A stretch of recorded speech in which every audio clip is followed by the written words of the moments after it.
সূর্যকুমারের catch নিয়ে জোর বিতর্ক, ক্রিকেটে আইনে আউট নাকি ৬। ১৩ বছরের আক্ষেপ গুছিয়ে বিশ্বকাপ ট্রফি জিতেছে ভারত, তবে তা ছাপিয়ে সূর্যকুমার যাদবের এক বিতর্কিত ক্যাচ নিয়ে তোলপাড় সামাজিক যোগাযোগ মাধ্যম। আসলে কি আউট হয়েছেন ডেভিড মিলার, তা নিয়ে যেন আলোচনা থামছে না। এবার নতুন আরেকটি যুক্তি দাঁড় করানোর চেষ্টা করছেন নেটিজেনরা, আর তা হলো ক্যাচটি নেওয়ার সময় বাউন্ডারি লাইন সঠিক জায়গায় ছিল না। ভাইরাল হওয়া একটি ভিডিওতে তা স্পষ্ট দেখা গিয়েছে। ম্যাচের ফল নির্ধারণকারী মুহূর্ত নিয়ে কেন আম্পায়ার বাড়তি সময় নিলেন না, তা নিয়েই অনেকে প্রশ্ন তুলেছেন।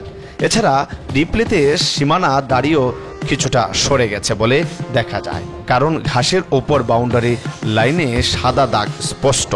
সেই দাগের ওপরই পা ছিল সূর্যকুমারের, যা সেই বিতর্ক আরও উচকে দিচ্ছে। ক্রিকেটীয় আইনে সীমানা দড়ি সরে যাওয়া নিয়ে স্পষ্ট ব্যাখ্যা দেওয়া হয়েছে। সেই আইন তুলে ধরেছে ক্রিকেটার বিশেষজ্ঞ ওয়েবসাইট উইজডেন। তারা বলছে, আইসিসির প্লেয়িং কন্ডিশন অনুযায়ী 19.3 অনুচ্ছেদে বলা হয়েছে, সীমানা চিহ্নিত করতে ব্যবহৃত কোনো কঠিন বস্তু যদি কোনো কারণে বিঘ্নিত বা সরে যায়, তাহলে সীমানাটি তার আসল অবস্থানে আছে বলে বিবেচিত হবে।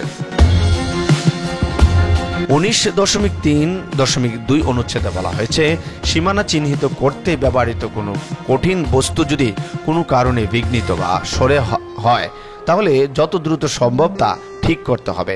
খেলা চলতে থাকলে বল ডেড হওয়াই মাত্রই এ কাজ করতে হবে।